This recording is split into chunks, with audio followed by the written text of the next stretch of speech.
Discovering infidelity in a marriage feels like watching the ground crumble beneath your feet, and in those first days, every step feels uncertain. It's a moment of pain, confusion, and overwhelming emotions, but it's also when your decisions can make all the difference for your healing and clarity. In this video, I'll share 5 essential steps you need to take in the first days after discovering betrayal to navigate this whirlwind of emotions and begin to rebuild your emotional balance. 1. Give yourself time to process your emotions. What do you do when you discover you've been betrayed? How do you deal with the avalanche of emotions that feels impossible to control? Infidelity is a deep blow to any woman's soul, and in those first days, what you do, or don't do, can set the tone for your healing process. If you're feeling lost, I'll show you how to take the first and most important step, processing your emotions without getting lost in the chaos. When you discover betrayal, it's natural to feel like the ground has disappeared beneath you. Shock, anger, sadness, and even guilt can hit you like a devastating wave.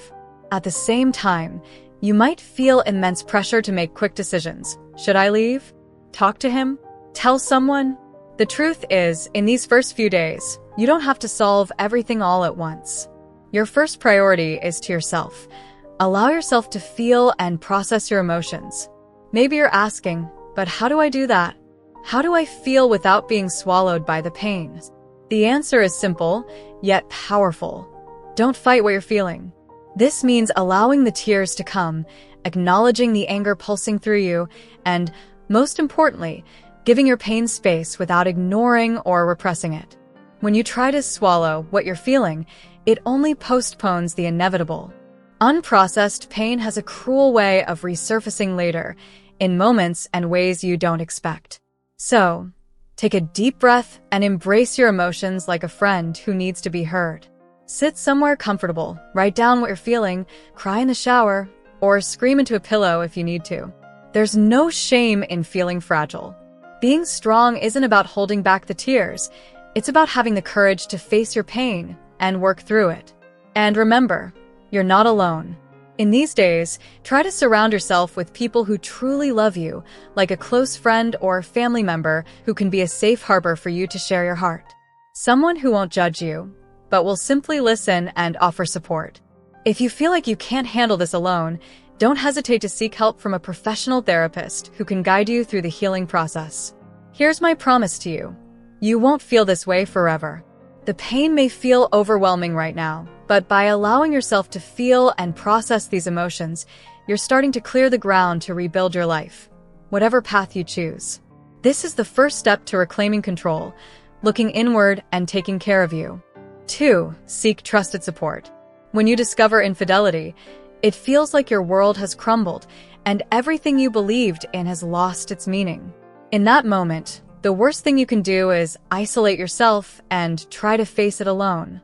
I know you might be thinking, no one will understand what I'm going through, or worse, they'll judge me.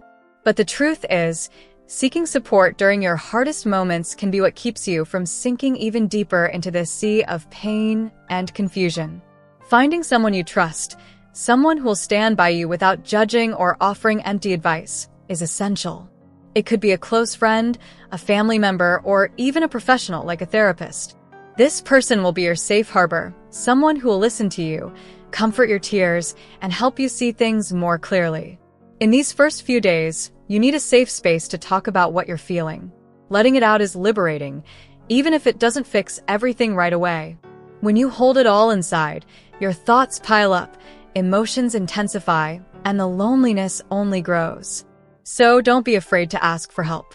Speaking out loud about what happened, how you feel, and even your fears can bring you immense relief. Choose carefully who you confide in.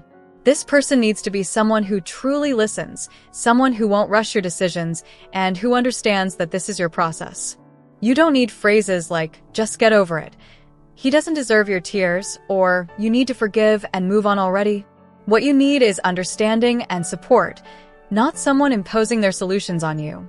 If you still don't feel comfortable talking to someone close, a therapist can be a powerful choice.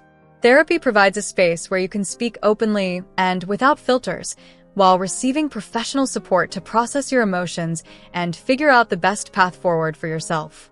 Finally, know that asking for help is not a sign of weakness. On the contrary, seeking support shows your strength, your desire to heal, and to get through this situation in the best way possible. Now tell me, are you going through this alone, or do you have someone by your side? Leave a comment below so I can support you even more. And if this content is helping you, don't forget to like the video, subscribe to the channel, and share it with someone who needs to hear this. Remember, you are not alone. I'm here with you.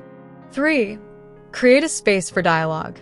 In the first days after discovering infidelity, you may feel a mix of anger, sadness, and confusion that makes any conversation seem impossible.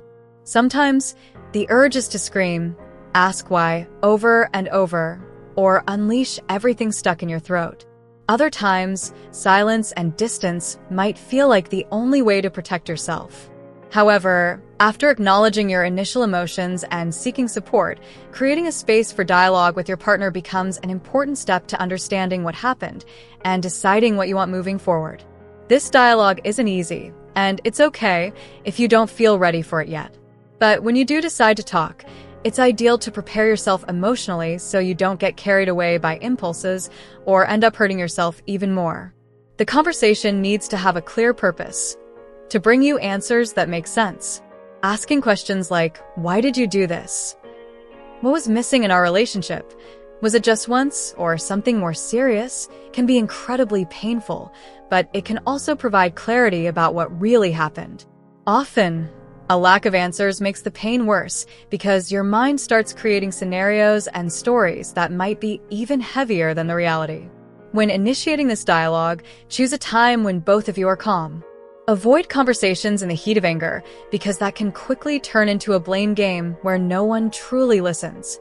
Remember, you have every right to express your pain, ask the hard questions, and, above all, be heard. Even if you still love this person, this conversation isn't about smoothing things over or minimizing what happened. It's about understanding the truth and deciding what makes sense for you moving forward. Be prepared, too, to hear answers that you may not want to hear. The explanations you get won't always bring immediate relief or satisfaction. What you hear might hurt you even more, but knowing the truth is a vital step in deciding whether to rebuild or move on. Brutal honesty, no matter how painful, is the foundation for making any conscious decision. Finally, know that this dialogue doesn't have to resolve everything all at once. You might need multiple conversations, pauses, or even the help of a professional to mediate the situation. What matters is that you don't silence yourself in the face of pain. Your voice, your feelings, and your questions are valid. Respect your own timing, but remember, you deserve answers and clarity to move forward on your path. 4. Take care of your physical and mental health. Discovering infidelity is one of the most painful and stressful experiences someone can go through. It feels as if your body and mind are collapsing at the same time. Extreme fatigue, lack of sleep, loss of appetite, or, in some cases, overeating, are common reactions in those first few days. Your mind races, emotions swing wildly, and suddenly even simple tasks, like getting out of bed or taking a shower, seem overwhelming. That's why taking care of your physical and mental health right now isn't just important, it's essential for helping you stand back up. Your body reacts to this stress the same way it would to a physical threat. Your heart races, your digestive system gets out of balance, and stress hormones like cortisol flood your body. This doesn't just impact your mood and energy levels, it can also start taking a serious toll on your health. Ignoring these signs will only prolong your suffering. Even if you feel unmotivated, it's important to push yourself to reconnect with your body. Start with small actions. Take a longer shower, drink water regularly, and try to eat something nutritious, even in small portions. These are simple gestures, but they send a powerful message that you are taking care of yourself, even in the midst of pain.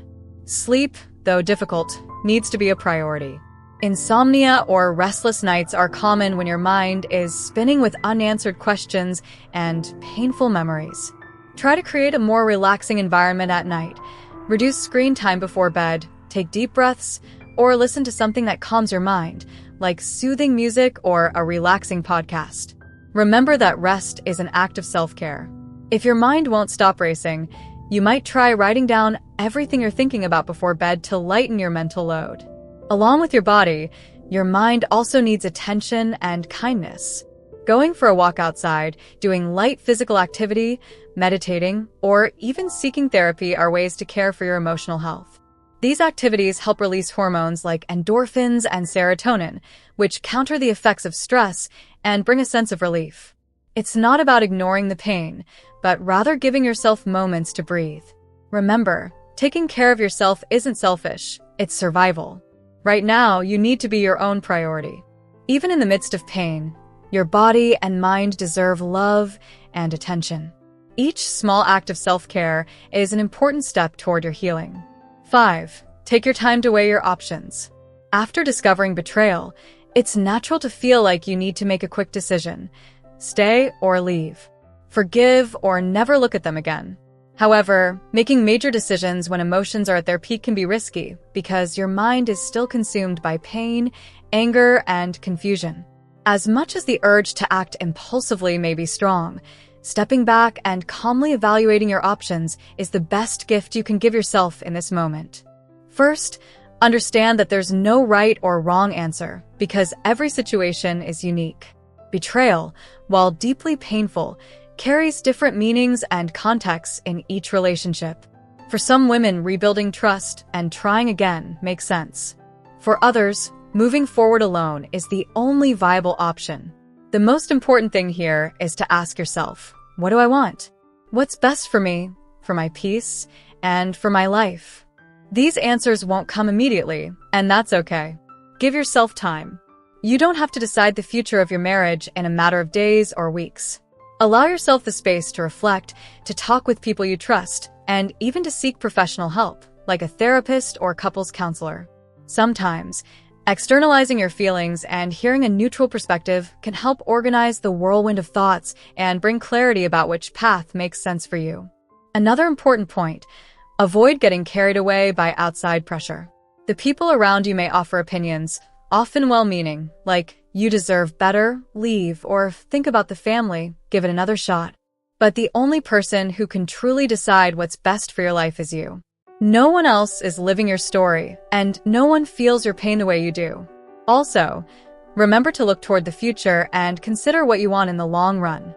Figuring out whether there's room to rebuild, or if the break is final, is a decision that should come from both the heart and the mind. Ask yourself, can I rebuild this trust? Can this relationship be healthy again? And most importantly, respect your own pace. Now that we've gotten this far, tell me, are you the kind of person who needs to take their time, or do you make decisions on impulse? I want to know in the comments. And, of course, don't forget to hit that like button to show me you're here with me. Subscribe to the channel for more content like this, and share it with that friend who needs to hear this. After all, good advice is worth sending even in the family group chat, right?